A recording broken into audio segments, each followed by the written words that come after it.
Hi, welcome to In the Garden. I'm your host, Joyce Hochsprung, McLeod County Master Gardener. Today I have a co-host with me. This is Tanya Vosick. She's one of our Master Gardener interns this year. So say Hello. hi to Tanya. Hello, and everybody. We're going to start the tour and we'll go around and if Tanya thinks of some questions for me, she'll ask as we go.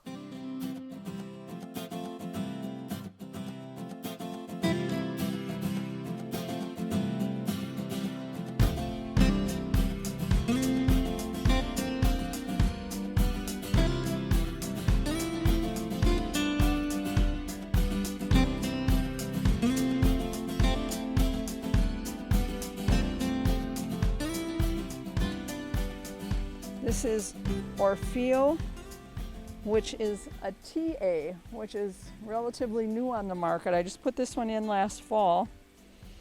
Getting a little bit beat up from the wind and such, but still blooming and still a couple buds. And the TA just means it's a cross between a trumpet lily and an Asiatic lily. So they're coming up with changing the interdivisional boundaries all the time. And so the first ones are usually done in a petri dish, and then as they get more, they can start crossing them with each other to get more of them. But this is a Thalictrum or meadow rue. This one is Rosia brunianum, which I love saying that word. It just rolls off your tongue. It's almost done blooming. There's a little bit left on it, but it's just a very airy plant. It's not as tall this year as it normally would get. I've had it up here, but I think the dry conditions, it's kind of like no matter how much I water, I can't replicate the rain. So it's alive and it's, bloomed, and I guess I can't ask for much more than that right now.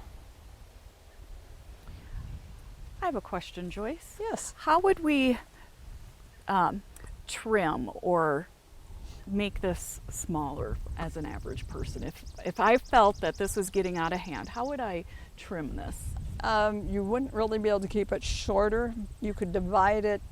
Take it up and just keep dividing it. Keep dividing it so it has a smaller footprint. Okay, thank you. Good question. Okay, here I have lady's mantle, and normally you think of that as a shade plant, and I probably will take most of it out just because it gets a little rough looking. This one I have not cut back yet. A couple of the others I've cut the bloom back.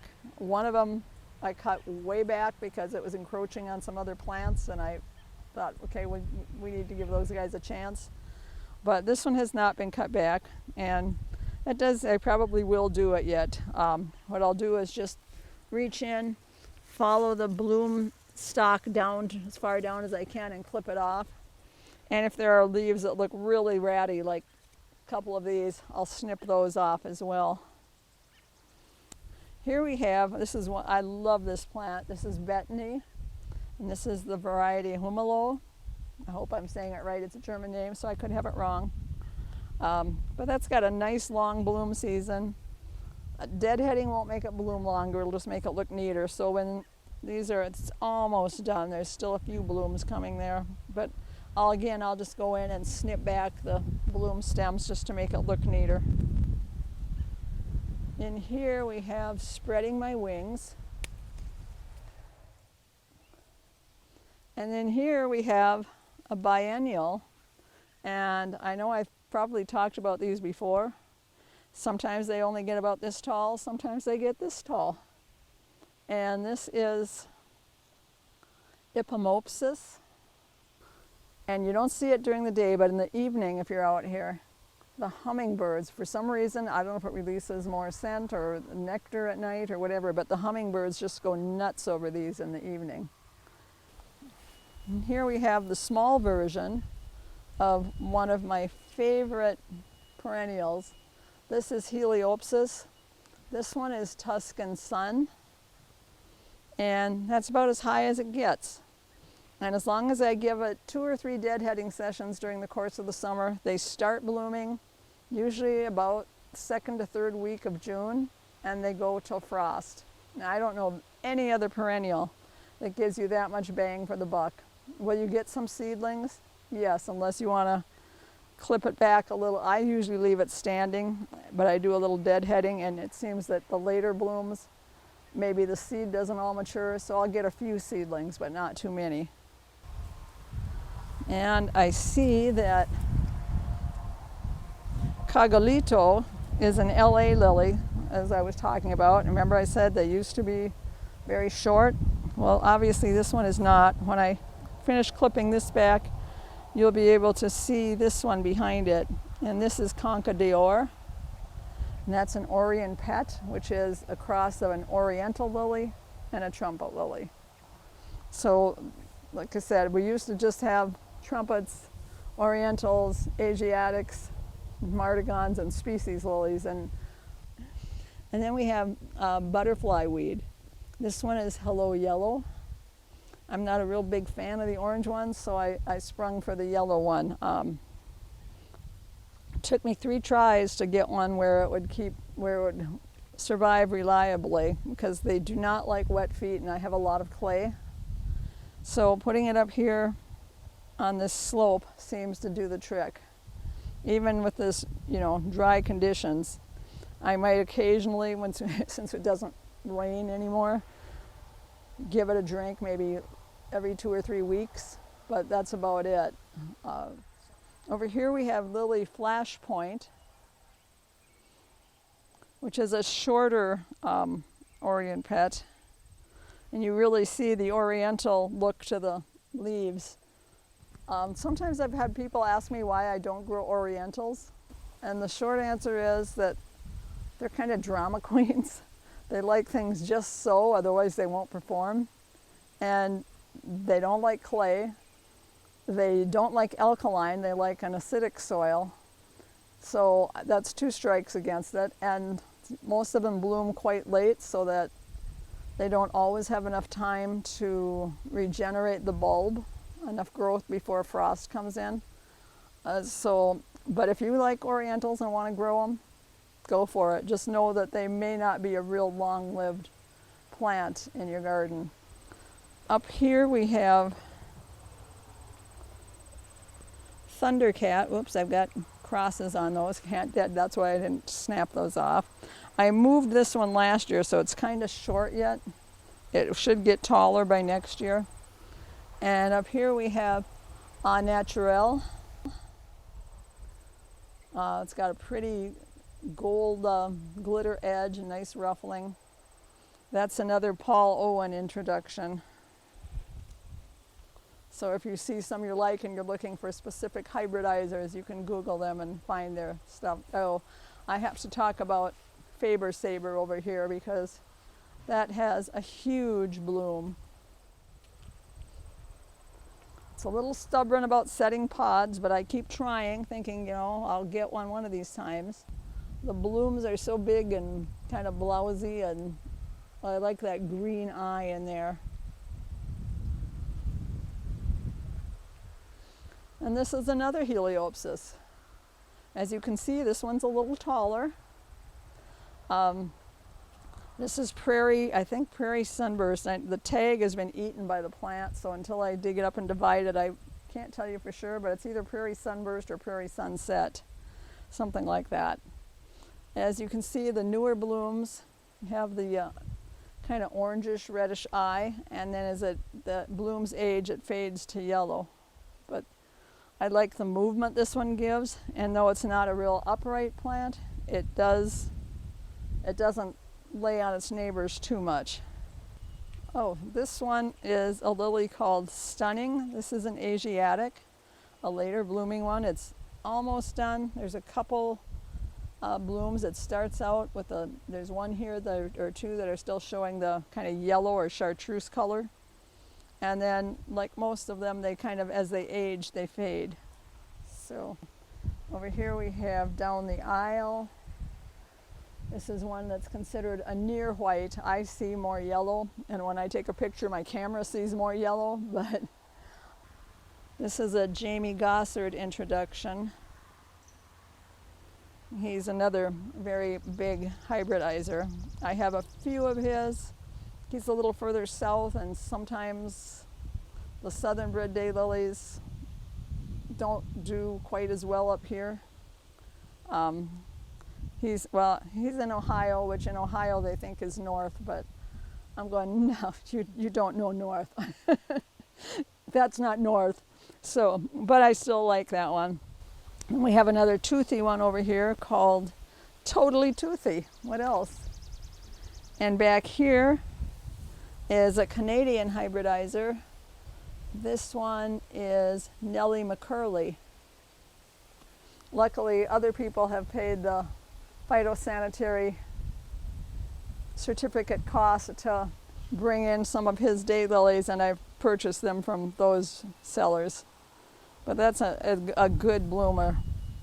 And this one is just blowing my socks off. This was the first one to bloom, and I have all kinds of pods set here, so I'm not going to snap off dead heads. But this was the first one to start blooming about 2.5 weeks ago, and it still has quite a few buds on it. It'll go another week or two yet. This is Dragon Rider, and this is a Wisconsin bred one, Rod Lysine. And I love the eye and the green throat and the depth of color on this. And the height, I like them tall, so because I have so far to bend when I, but this one it's rapidly becoming a favorite. Over here we have an Achillea or yarrow. This one is called Coronation Gold, and it does not run, which is why I have it. I love the flowers on the yarrows, on the Achilleas, but the millefoliums, which have the finer ferny leaf, tend to move around quite a bit. If you don't mind that and you've got a space to fill, great. I'm kind of don't have space to fill anymore. So I kind of stick, although this one is in need of division. It's not letting the water from the sprinkler head come through. So I've been having to hand water these phlox. And they kind of remind me every once in a while when they go, ugh. So that's a fun, and this one dries very well if you'd like to pick them, and it keeps the color fairly vibrant. If I cut this right now and hung it in the basement to dry, it would hold the color quite well. Not quite sure what happened with this one, Elusive. It's usually much taller than this, so either I need to divide it, or what is possible, what sometimes happens, I've had another Orient pet where every so often the mother bulb, which is the largest one, will winter kill, it'll die out, and so I'm left with the seedling. So that may also be, or the smaller bulbs, so that may be what happened here with Elusive. And over here we have an Orient Pet Silk Road. This is one of the first ones I bought. And you would think because of that I would have a huge clump, but this is one of the ones that every about fourth winter or so, I'll have the mother bulb will die off and I'll get left with the little ones to come back. So I don't know if anyone else has had that experience or if it's just me. Okay, in here towards the back, another fairly tall one, we have Debbie's Vows. It was a pretty big deal at the time it came out.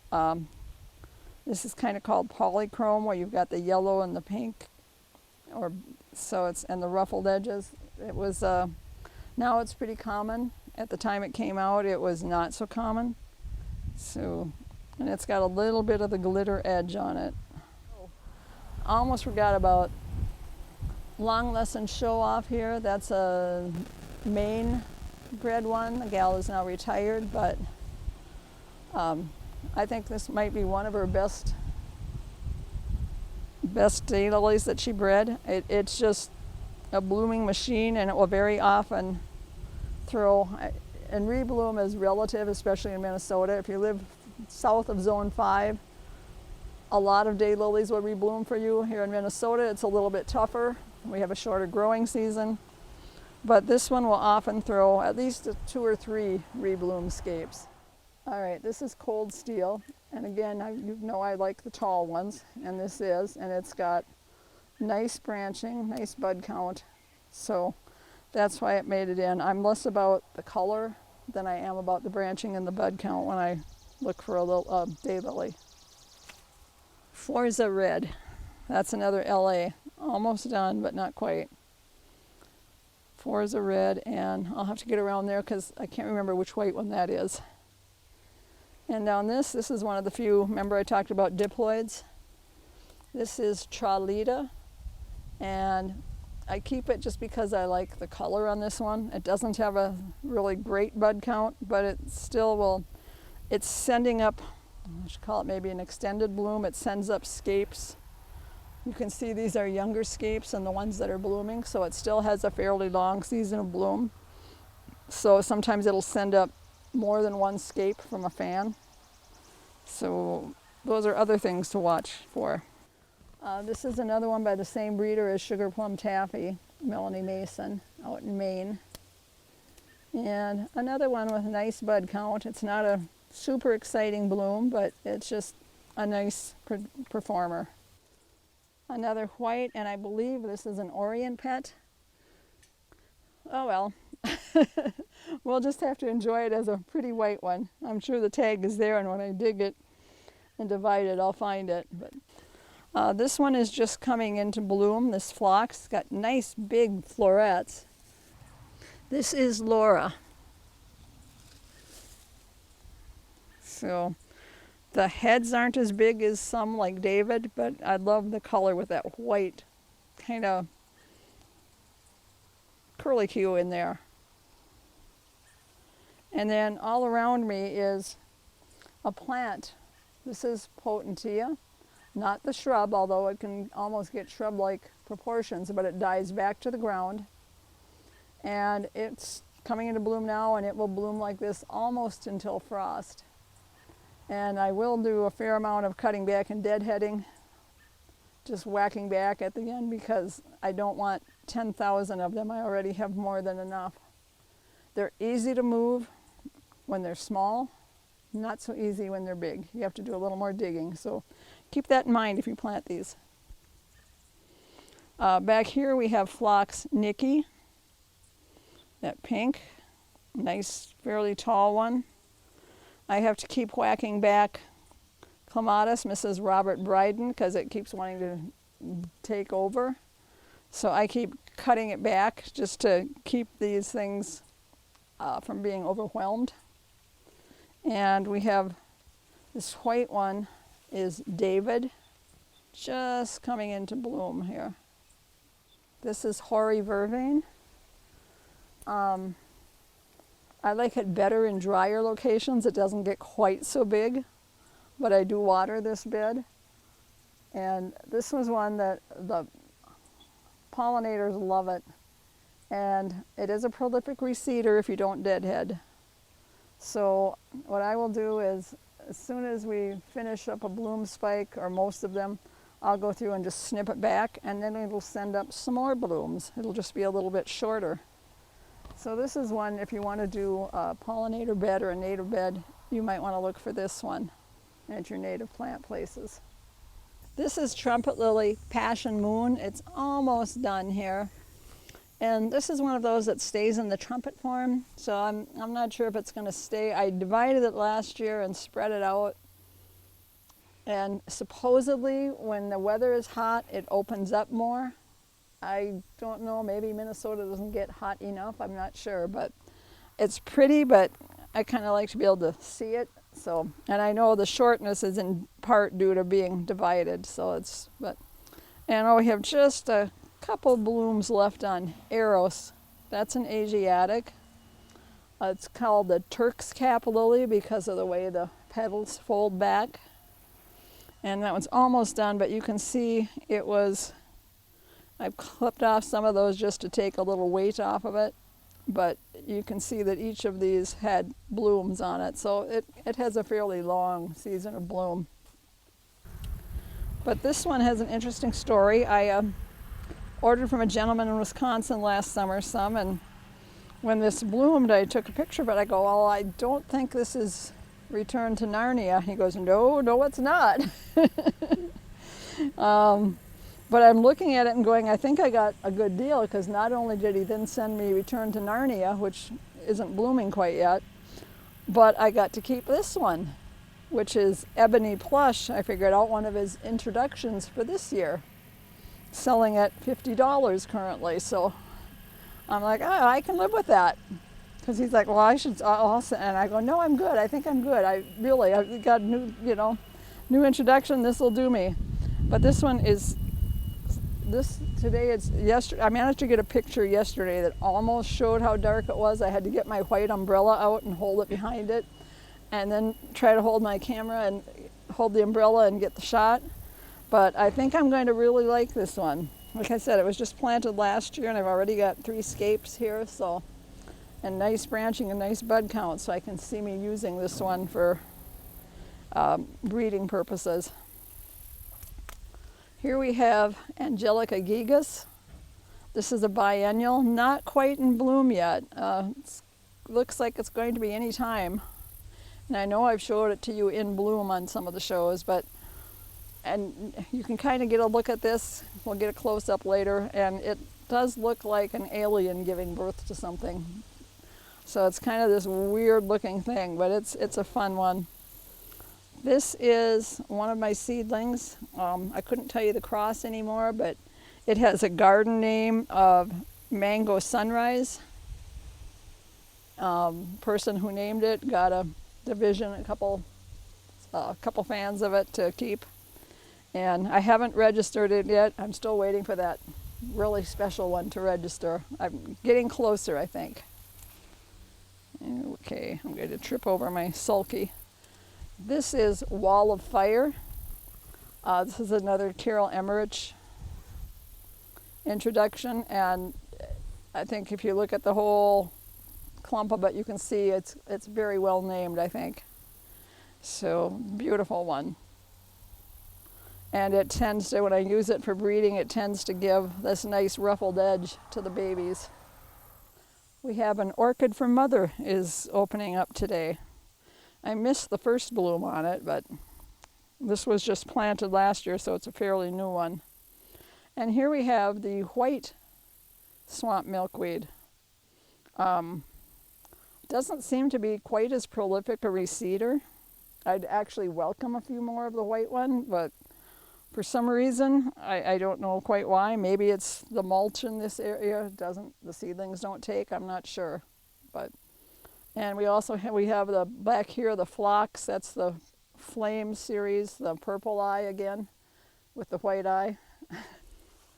Okay, this is Nate Bremer from Wisconsin introduction. This one is called, he has quite a sense of humor, or seems to, from what I've gathered, House of Misrepresentatives. So, but I like that it's not a real fancy daylily, but there's a lot of different colors going on in here. Yep, this is, Harvest Moonshine. And the gal that gave the name for this one said, I had posted the picture and they were driving home from the cities. They had been out at a party or something, and the moon was shining, and she looked up and looked at the picture and goes, Harvest Moonshine, and she submitted it, and I drew that name, and so it is. So it's got a pretty decent bud count. The branching could be better, but I guess for my first try, I'll keep it. And this one is, McLeod Mango Punch. So, and the gentleman who named that one was also, well, he didn't take one at the time, but he could if he wanted one yet. So, and then we have just a couple more here. This is another one of the dark ones. This is Jade Star. Also getting to be an oldie. Bud count isn't great, so at some point it may or may not go. We'll see if I find something I'd like better that I want to replace it with. But for now, it gets to stay.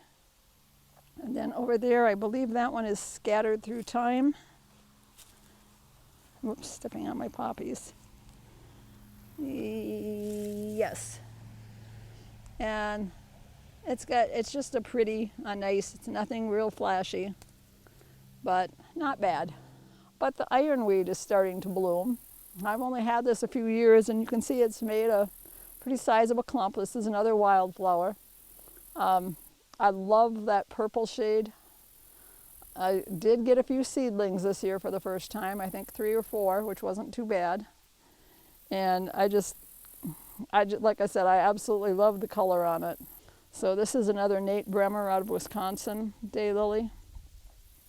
Again, pretty good bud count, not exceptional, but nice, and I like the bloom, and I like the height. As you may have noticed, I too tend to like the taller ones, so I don't have to bend so far to look at them, so, because I have a long way to go, you know. Here we have a nice tall one. This is one of those Ohio bred ones again, so I don't get the bud count that they do, but I still enjoy this one. If I can untangle these scapes here. This is Heavenly Mirage, Jamie Gossard's, that's the name of his daylily operation, is Heavenly Gardens. It's just, the colors in it, earlier in the morning, this will look more green, almost chartreuse, or it's just got more of a green tone. Maybe the camera is picking it up, I'm not sure. But yeah. And it's got diamond dusting, which means it looks like it's got little sparkles all over the petal. Last year I threatened it and told it if it didn't start performing better, it was gonna go. And this year it's putting on a pretty good show, so never be afraid to threaten your plants, I guess. And here we have, I'll have to dig for the tag on this one, I can't remember it, but another Orient Pet. You can kind of tell the leaves are a little broader than on an Asiatic. That gives you a clue that there's Oriental lily in the background somewhere. And then we have this one, which is just a couple years old. This one is another Nate Bremer one, 44th parallel. And you can see it's got very nice branching, which, you know, it's nice if the blooms are spread out a little bit over the scape instead of all at the top. For years, that was all you could get, was ones that were all at the top. This is kind of getting a little bit, you know, it's slowly moving that way. Like I said, breeders have been working really hard, backyard breeders included, that have been working at getting the branching, the bud count for the north. And, you know, we're making progress. We may never hit the 50 like they can get in some places in the south, but we are definitely making progress. And let's see, I don't think, oh, Sweet Butter Curls. This one, for years, I thought it was Satisfaction till I went to dig it up last year and sell some of the bulbs at the plant sale. And then I'm going, that's not Satisfaction. I bought Satisfaction, but apparently I didn't get Satisfaction. And I looked it up last year and I forgot to make a new tag for it, but it was purple something. So not Satisfaction, but still nice. And this is still going. I see the grasshoppers have really been liking the leaves on this one. But this is Indigo Sapphire, Clematis, a small flowered one. This has been blooming for quite a long time as well. And I do have to tie this one to the support. It is not a climber with tendrils. So you want to keep that in mind. If it's not a climber, you're probably going to have to attach it somehow with clips or those soft vinyl green ties or whatever you like to use. All right, thanks for joining us today in the garden. We'll see you next time.